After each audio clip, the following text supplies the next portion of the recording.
देशाच्या सर्वोच्च न्यायव्यवस्थेच्या प्रमुखावर ज्या पद्धतीनं सनातन धर्माचा नाव घेऊन हल्ला करण्याचा प्रयत्न झाला, यामुळे संपूर्ण भारतीयाची मान, जे संविधानाला म्हणतात, ज्यांचा लोकशाहीवर विश्वास आहे, ज्यांचा समतेवर विश्वास आहे, ज्यांचा बंधुत्वावर विश्वास आहे, ज्यांचा एकतेवर विश्वास आहे, अशा सर्वांचा या कृत्यामुळे मान शर्मेनं खाली जावी अशा प्रकारची घटना एका सनातन्यांनी स्वतःचं नाव वापरून केलेलं आहे.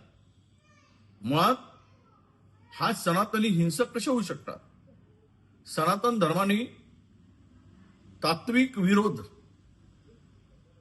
हा शिकवलाय.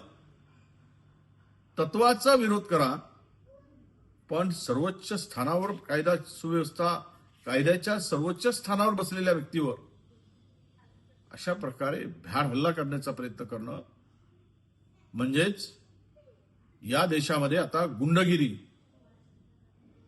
या सत्तेच्या पडद्याआड लपून धर्माचा बुरखा घालून ही सनातनी लोकांचा जीव घेण्यासाठी, देश उद्ध्वस्त करण्यासाठी